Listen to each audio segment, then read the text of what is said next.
Hello everyone, I'm Justin Ware. I'm Dana Tanaka. I'm Kayla DeLeon. I'm Victor Our Santana. presentation today is the movement analysis on a forward chest pass, which is a basketball movement and an upper extremity movement. The reason my partners and I have chosen this movement is because two of my partners, Dana and Kayla, are basketball players. Myself and Vic are baseball players. This movement involves upper body stability, which is needed in both of our sports, obviously with Dana and Kayla because they're basketball players. And now Dana will be talking to you about the stance phase. So the first phase we analyze is the stance phase. So within this, we analyze 6 joints within the upper body that work together to make this movement. The first one being the scapulothoracic, second glenohumeral, third radial ulnar, fourth humeral ulnar, fifth radial carpal, and the last one is your hand and finger joints. So as you can see, for the first beginning with the scapulothoracic joint, it's in adduction, aka retracted, so the shoulder blades are pinched back to helps in putting force behind the ball and behind the pass. So the muscles involved within this are the rhomboid major, trapezius middle, and trapezius lower fibers. So within these, they're all agonists. And the next one, the second joint we analyzed is the glenohumeral joint, and this one was in external rotation because it's moved up and back.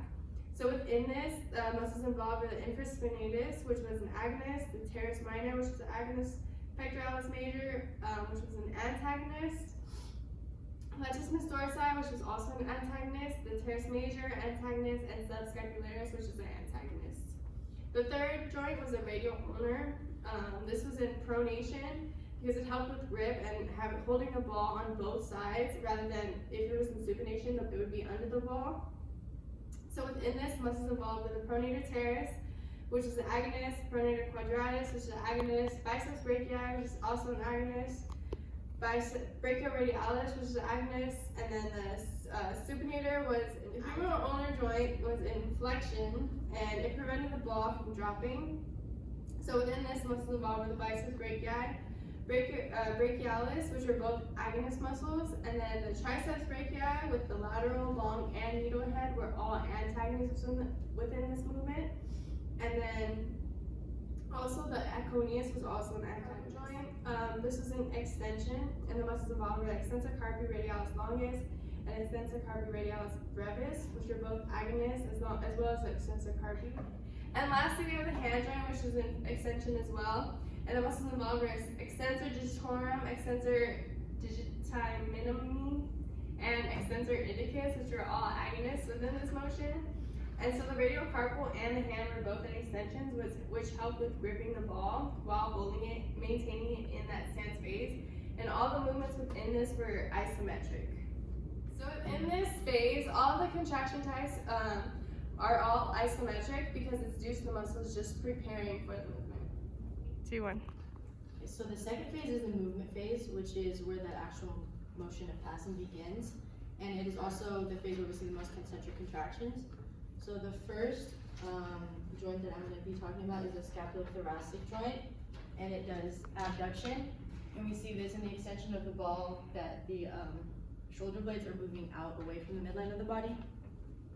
And we have serratus anterior and pectoralis minor as agonists, concentrically contracting to move the scapula away from the body. Then next we have the glenohumeral joint, which is in horizontal adduction, and in the motion of the pass, you see the arms moving closer to the midline, and that is horizontal adduction. And involved in that is going to be your pectoralis major, anterior deltoids, and your coracobrachialis, all as agonists. Within the glenohumeral joint, again, we have internal rotation, which is basically the arms are rotated inward in order to influence the direction of the pass. So for those as agonists, we have pectoralis major, latissimus dorsi, teres major, your anterior deltoids and subscapularis, as well as infraspinatus and teres minor as antagonists. Then in the radial ulnar joint, we have pronation, which is still maintained from the stance phase of the action, and the pronator teres, pronator quadratus, biceps brachii and brachioradialis are agonists, contracting isometrically, and we have the supinator, which is an antagonist contracting eccentrically to prevent over-rotation of the forearms during the passive phase. Then we have the humeral ulnar joint, and we see extension in that in order to release the ball, and the agonist for that motion would be the triceps, lateral long and medial head, as well as anconeus. And then we have antagonists, which are passive, biceps brachii and brachioradialis. And the head and the finger joints stay the same all throughout the whole motion. They're both in extension, and they're in isometric contraction. Carpal joints are going to be the extensor carpi radialis longus, the extensor carpi radialis brevis, the extensor and the extensor carpi ulnaris, and then the muscles of the hand are going to be extensor digitorum, extensor digiti minimi, and extensor indicus. Okay, so lastly we're going to go ahead and do the follow through phase, and that is when the ball leaves the body as you push it out. And for most of these movements, it's going to go ahead and become an eccentric movement. The first joint that we're going to have is a scapulothoracic joint, and we're going to go ahead and use the abduction range of movement using the serratus anterior and the pectoralis minor muscles. These muscles are passive, and they're also agonist muscles.